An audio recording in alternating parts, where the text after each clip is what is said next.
이 세상 직업 중에 가장 극한 직업, 그런 것들이 많이 소개되지요.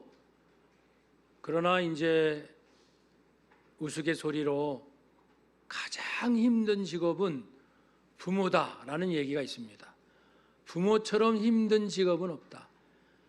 평생 그 일을 감당하고 많은 열정과 사랑과 눈물을 쏟아도 반드시 좋은 결과가 있는 것도 아니고, 얼마나 힘든지 부모의 역할, 부모의 노릇, 정말 이 땅에 부모로서 살아가는 그 자체가 존귀하고 위대합니다. 그래서 하나님께서 보내주신 부모들이 있었기에 가정이 세워지고 지켜졌던 것 같습니다. 우리가 잘 아는 성 어거스틴도 그 어머니 모니카, 그 아들의 변덕스러운 여러 가지 종교적, 정신적 방황과 타락한 생활 때문에 눈물의 기도 끝에 결국 어거스틴은 기독교 역사상 가장 위대한 학자, 신학자 중에 한 사람이요, 성자라 추앙을 받았습니다. 영국의 빅토리아 여왕 그 자체는, 그분은 훌륭하지만 그만 그 아들은 굉장히 성적으로 문란하고 문제를 일으키고 엄마의 마음을 얼마나 힘들게 했는지. 그러나 빅토리아 여왕은 인내하며 눈물로 기도한 끝에 그 아들을 존경받는 군주 에드워드 7세로 만들었습니다. 우리가 초등학교 때부터 알았던 퀴리 부인 있죠. 유명한 여성 물리학자. 퀴리 부인, 그분 자체는 훌륭하셔요. 근데 그의 딸은 얼마나 방황하고 그 학업 공부함에 있어서 힘들게 하고 그렇지만은 끊임없이 엄마가 격려하고 지도하고 힘쓰고 애쓰는 가운데 그 어려움을 이겨내고 그 딸이 방사능 분야의 획기적인 연구로 노벨 화학상을 수상하는 자로 변화되었습니다. 미국의 두 번째 대통령은 존 아담스입니다. 그 부부 자체는 훌륭하신 분들입니다. 그러나 그 아들은 세상으로부터 많은 비판을 받으며 살아야 하는 망나니 같은 자였습니다. 그러나 그 어머니 아버지는 눈물로 기도하고 힘쓰며 격려하고 기다리고 용기를 주고 그러는 가운데 그 아들이 6대 대통령이 되었습니다. 여러분, 이건 아주 특별한 케이스를 말씀드렸지만 오늘날 우리가 이 자리에 있기까지 우리들의 부모님들이 얼마나 많은 시간 마음고생하고 잠 못 이루고 그리고 어찌할 바 모르는 방황 속에서 힘들어 하셨을까, 그런 생각들을 해볼 때 어머니 아버지에게 무한 감사를 드리고, 그리고 또 이 땅의 어르신들, 대한민국이 있기까지 많은 이 땅의 어른들이 정말 죽음으로 나라 지키고 경제를 일으키기 위하여 죽을 고생하고 놀지도 못하시고 쓰지도 못하시고, 그래서 여기까지 이 나라 우리 가정을 지켜주신 줄로 믿습니다. 하나님께 감사드리며 오늘 우리 본문을 통해서 아버지의 마음, 부모의 마음이 어떤 마음일까라는 것을 다시금 깨달으면서 내가 받은 은혜를 깨닫고 앞으로 우리 자녀 자손들을 내가 어떤 마음으로 대해야 할까를 다짐하는 시간이 되기를 원합니다. 누가복음 15장은 유명한 장이죠. 잃어버린 영혼을 하나님께서 구원하신다. 그래서 세 가지 비유가 나오죠.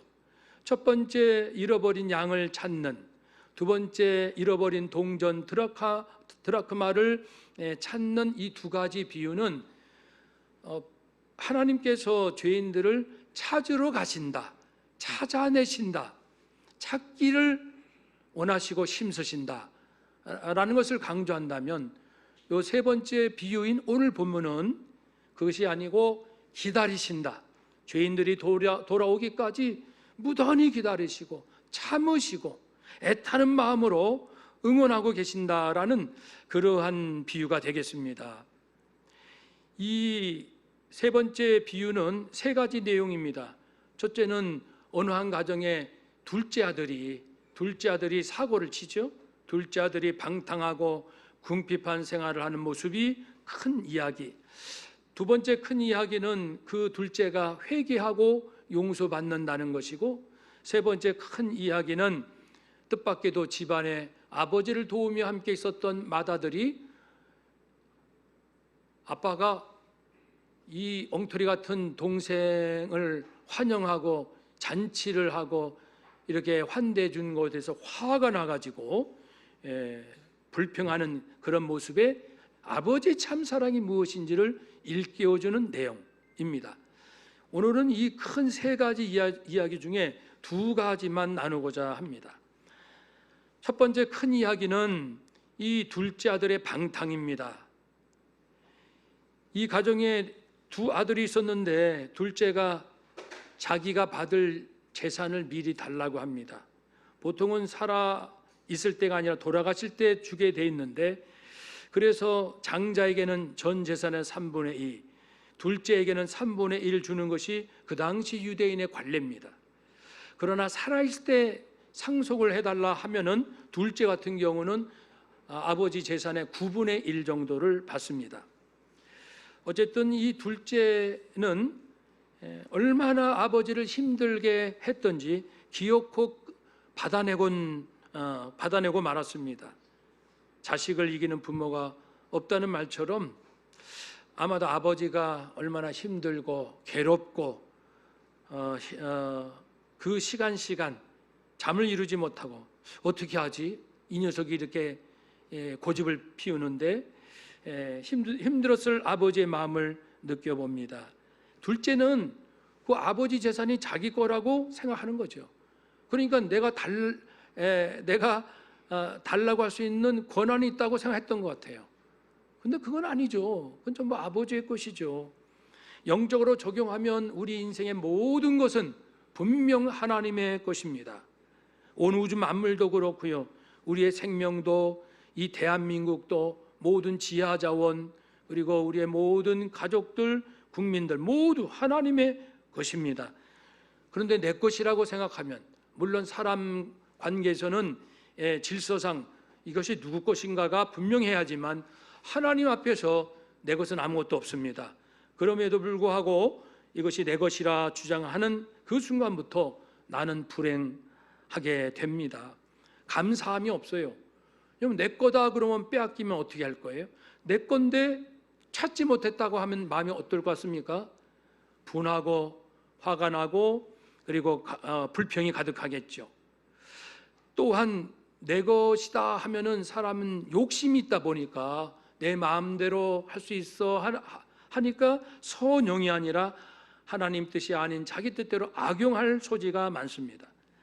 그리고 선용하고 나서는 혹 선용했다 할지라도 자기 것을 가지고 자기가 선한 일을 한 것으로 착각하고 교만하기가 쉽습니다. 그러면은 하나님께서 진정한 하나님의 복을 거둬가시겠죠. 그러니 두 가지 유형의 사람이 있습니다. 이 모든 것은 내 거야. 그러면서 원망과 불평, 비교의 그런 삶을 살고 선용해도 교만하고, 그렇죠? 그리고 악용하고, 그리고 그런 마음으로 사람과의 관계를 하니 그 관계 자체가 틀어지게 되겠죠. 그러나 또 다른 사람은 아니야, 내 것은 아무것도 없지. 그래서 내게 주어진 모든 것이 하나님의 것, 은혜로 받은 것이니 감사하고 이것을 잘 사용해야겠다. 선용했다 하더라도 본래 하나님의 것인데 마땅히 해야지 겸손하게 되고, 그런 자에게 하나님께서는 더 거룩한 것을 채워주실 겁니다. 하나님은 거룩하게 사용하는 자에게 거룩한 것을 맡긴다고 말씀하셨으니까 이렇게 선순환이 일어납니다. 그런데 이 둘째 아들은 안타깝게도 좋지 않는 그런 삶을 살게 되지요. 그래서 그 재산을 받았는데 며칠 안 돼요. 다 재산을 모았다는 표현은 그 재산을 현금으로 바꿨다는 의미가 있습니다. 당시의 재산은 주로 토지나 가축이에요. 그것을 가지고 먼 나라로 가려면 현금으로 바꿔야 되는데, 그런데 이 며칠 안에 바꿨다는 것은 굉장히 헐값에 조급한 마음에 빨리 돈 바꿔서 내가 멀리 가서 내 마음대로 살아야지, 이게 막 끌어오르는 거죠.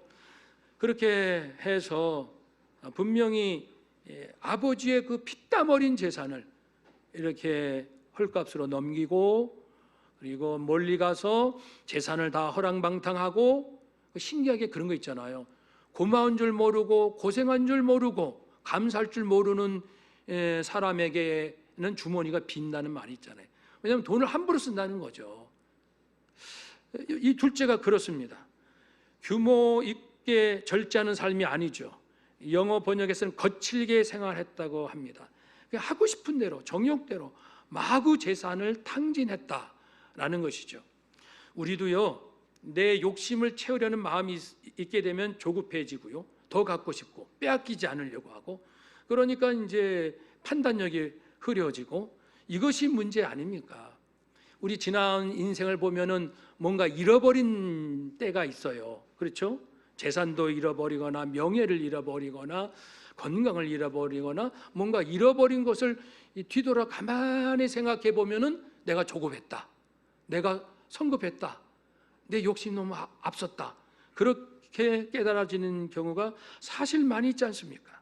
그러니 이제부터라도 우리는 무엇을 결정할 때 더 깊이 생각하고 더 많이 생각할 그러한 훈련이 필요합니다. 왜냐하면은 여호와께서 집을 세우지 아니하시면 세우는 자의 수고가 헛되기 때문에, 여호와께서 성을 지키지 아니하시면 파수꾼의 깨어 있음이 헛되도다.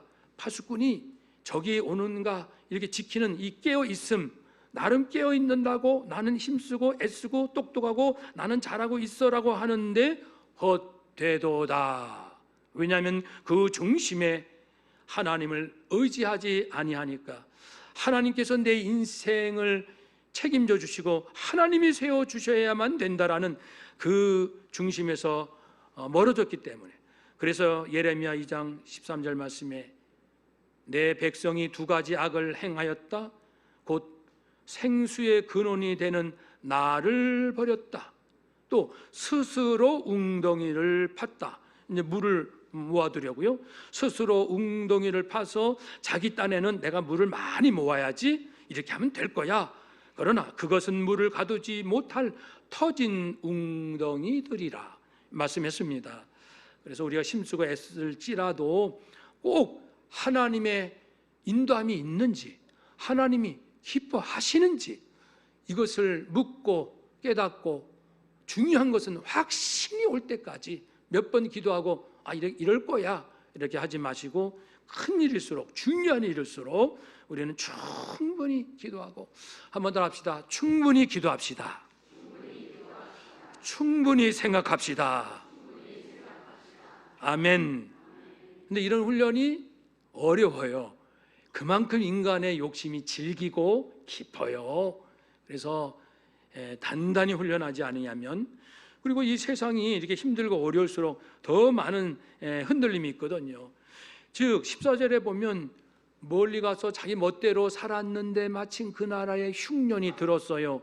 흉년은 고대의 전염병 그리고 전쟁과 함께 3대 재앙으로 여깁니다.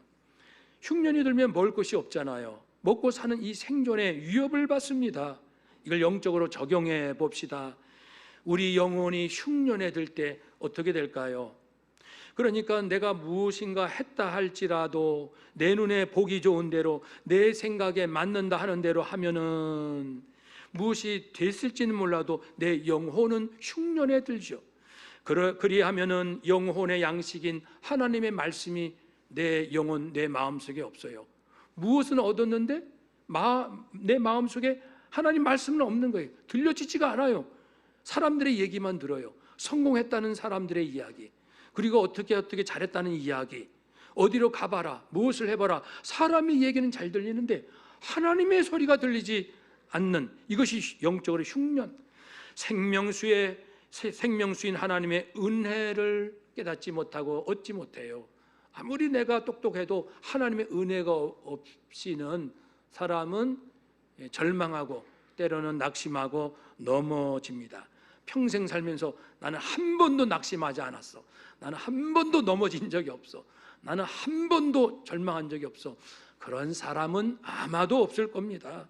우리는 시시때때로 넘어지고 그리고 속상하고 상처받고 그러지 않습니까?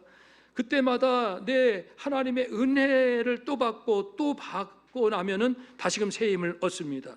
내 영혼과 마음에 흉년이 들지 않도록, 우리 가족들의 그 마음속에 흉년이 임하지 않도록 말씀으로 하나님의 은혜로 단단히 무장하고 충만할 수 있기를 주의 이름으로 축복합니다. 사랑하는 여러분, 내 영혼이 흉년이 들면요, 일은 열심히 해도 열매가 없다고 말합니다. 에베소서 5장 11절에 이 하나님을 떠나서 사는 사람들의 하는 일이란 열매 없는 어둠의 일만 가득하도다.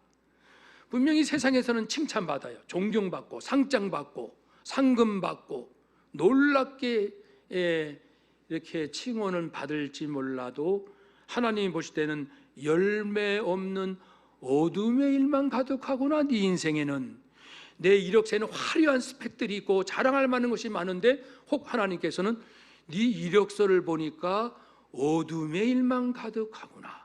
하나님께서 이렇게 말씀하실까? 우리는 두렵지 않습니까?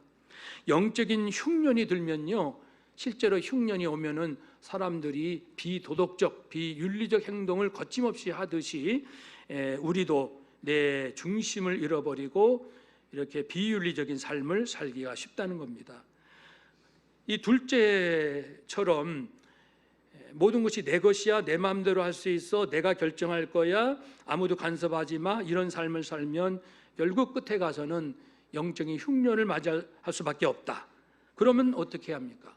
그래서 오늘 두 번째 큰 이야기는 바로 깨닫고 고난 중에, 절망 중에 그 깨닫고 둘째가 회개하게 되지요.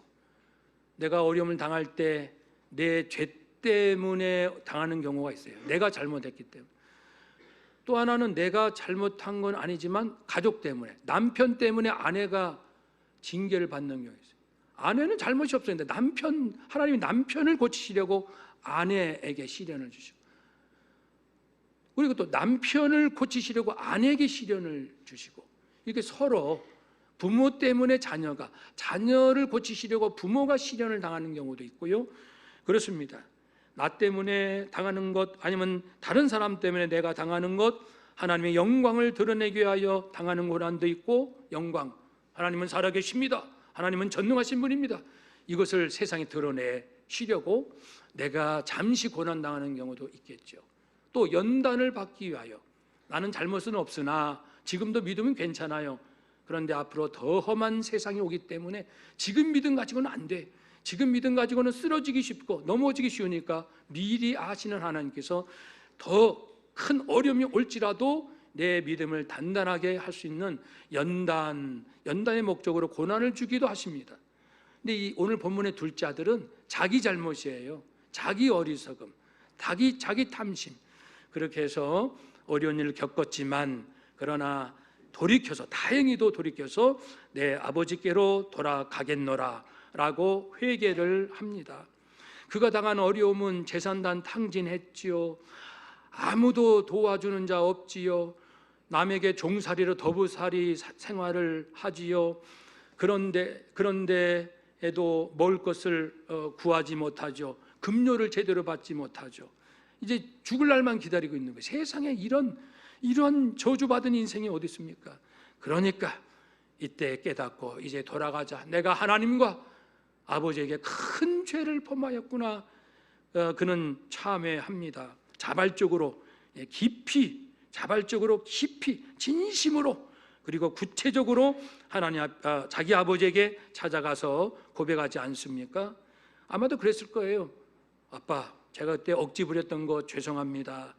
아빠 마음 헤아리지 못하고 마치 내 것인 것처럼 그렇게 큰 소리 지르고 마치 아버지랑 싸울 것 같이 그랬던 거 용서해 주세요. 제가 귀한 재산을 헐값에 처분한 것 정말 용서해 주세요. 제가 다 먹고 마시고 향나게 썼어요. 용서해 주세요. 아마 구구절절히 하나하나 구체적으로 아버지께 회개했을 겁니다. 그렇습니다. 회개가 중요하지요.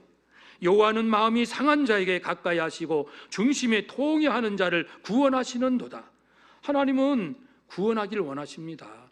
육신의 아버지도 마찬가지인데 하물며 하나님은요.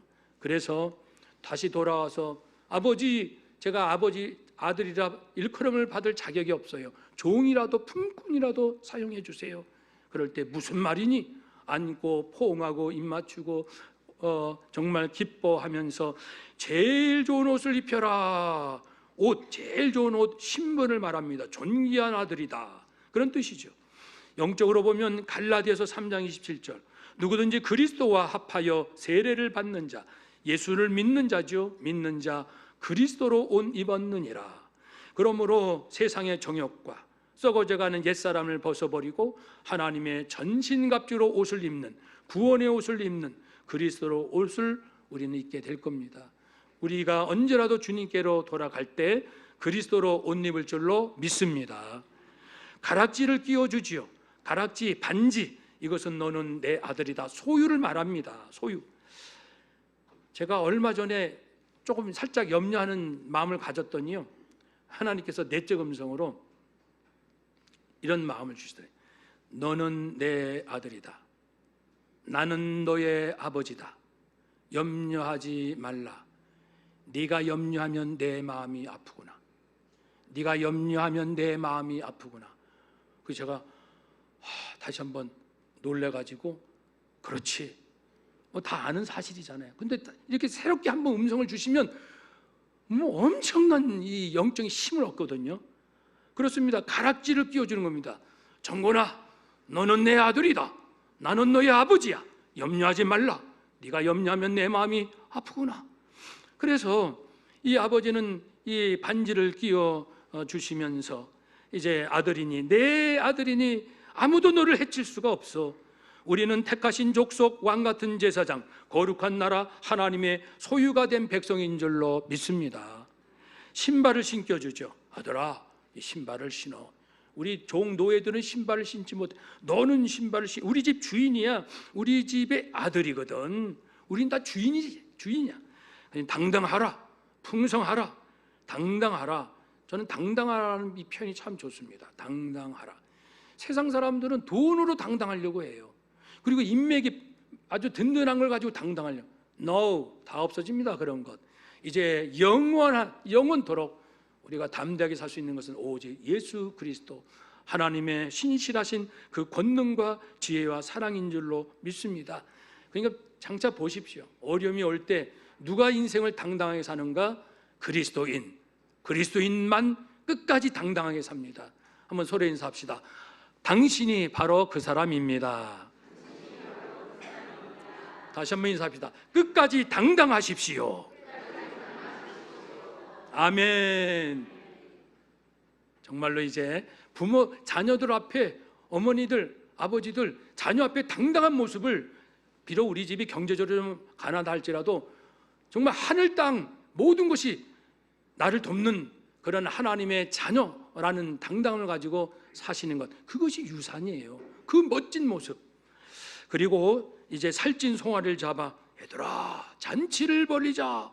죽었다 살아난 내 아들을 내가 얻었노라. 그렇게 말씀을 하지요. 그 송아지는 귀한 거예요. 선물로 풉니다. 크게 한턱을 쏘는 거예요. 영적으로 보면 사도행전 2장 38절에 베드로가 가로되 너희가 회개하여 각각 예수 그리스도의 이름으로 세례를 받고 죄사함을 얻으라. 그리하면 성령을 선물로 받으리라. 아멘. 성령을 받은 자, 거기에 열매도 있고 은사도 있고 능력도 있고 지혜도 있고, 그래서 성령 충만한 사람이 교회에 필요한 거예요. 초대교회 일꾼의 선정의 중요한 조건 5가지 따라합시다. 성령 충만, 지혜 충만, 믿음 충만, 은혜 충만, 권능 충만. 아멘. 다른 어떤 것을 자랑할 것이 아니라 성령 충만함으로 우리에게 충만하게 임하는 이 권능으로 사시기를 축복합니다. 여기까지 둘째가 뜻밖의 나는 다 인생 망가졌어, 나는 이제 끝장이야, 그냥 아버지 집에 가서 품꾼으로나 아마 살아야지 했는데 아버지가 생각밖에 이렇게 좋은 옷 입혀주시고 가락지 끼워주고 신발을 신겨주고 큰 잔치를 벌려 주잖아요. 이것은 뭐냐면 아버지는 이미 준비되어 있다는 겁니다. 아들아, 네가 돌아오기만 하면 나는 이미 준비되어 있다, 나는 준비되어 있단다. 아버지를 의심하지 말고 아무리 실패한 인생을 살았다 하더라도 아버지께로 돌아와라, 내가 너를 다시 살릴 마음의 준비가 되어 있다. 인간도 그런데 어찌 예수 그리스도를 보내셔 영생 얻게 하신 하나님께서 우리를 그렇게 외면하시겠습니까? 우리가 돌아만 가면, 아버지께로 하나님께로 돌아만 가면 하나님은 정말 모든 성경에 약속한 만복을 누릴 수 있도록 준비하고 계신 줄로 믿습니다. 그러니 세상적인 것도 물론 필요해요. 거기에 매이지 마시고 뛰어넘을 수 있는 아버지가 모든 것을 인도해 주신다. 내게 당장은 없을지라도 내 아버지에게는 모든 것이 다 있다. 바알과 같은 그런 고백으로 위대하고 아름다운 당당한 인생 사시기를 주의 이름으로 축복합니다. 아멘. 기도하겠습니다.